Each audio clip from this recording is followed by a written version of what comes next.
दोस्तों, इलाहाबाद हाईकोर्ट का जो फैसला आया था कि लड़की हिजाब पहन करके हिजाब लगा करके स्कूल में जा सकती है या नहीं, इसके ऊपर जो फैसला आया था, जो वर्डिक्ट था, जो फैसला था वो ये था कि लड़की हिजाब लगा करके नहीं जा सकती क्योंकि वो इस्लाम की ज़रूरी चीज़ों में से नहीं है। ये कोर्ट का फैसला था।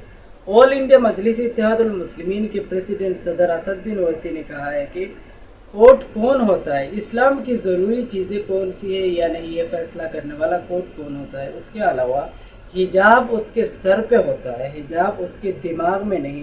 और ये आर्टिकल 25 और 19 के खिलाफ है, जो कॉन्स्टिट्यूशन का जो आर्टिकल है उसके खिलाफ। सुप्रीम कोर्ट ने तृणमूल कांग्रेस के जो एमपीज तृणमूल कांग्रेस पार्टी को टीएमसी को छोड़ करके बीजेपी के साथ किसी और पार्टी के नाम से चले गए, उनको डिस्क्वालिफिकेशन का जो नोटिस दिया गया है, इसके बारे में जो केस है जिसकी वजह से ये खबर आप देख सकते हो। अब उनको डिस्क्वालीफाई भी किया जा सकता है या नहीं, इसके बारे में केस है। टीएमसी के जो एमपी टीएमसी को छोड़ करके बीजेपी में चले गए। उमर खालिद और शर्जिल इमाम के बारे में जब भी बात होती है, बिना एविडेंस के, बिना प्रूफ के, बिना दलील के बस आरोप और इल्ज़ाम ही लगाया जाता है, एलिगेशन लगाया जाता है।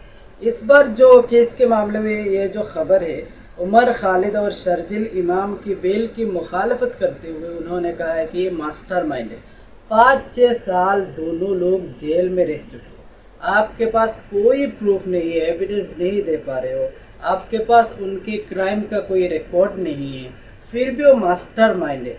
आपके पास अगर कोई एविडेंस हो ये क्राइम किया है तो बिल्कुल सज़ा मिलनी चाहिए। आपके पास अगर किसी भी क्राइम का कोई भी एविडेंस नहीं है तो किस वजह से उन लोगों को जेल में रखे हुए हैं। अगर आपके पास कोई एविडेंस है, मान लीजिए किसी ने मर्डर किया, आपके पास एविडेंस है, तो उसके ऊपर मर्डर के लिए जो क्राइम का जो सज़ा है वो दिया जाएगा। किसी ने अगर रेप किया है तो उसकी वजह से जो सज़ा है वो मिलता है। किसी ने अगर चोरी की तो उसकी वजह से जो सज़ा है। अगर किसी ने कोई क्राइम किया है तो वो एविडेंस, वो जो प्रूफ है वो सामने रखो और उसकी वजह से सज़ा दो।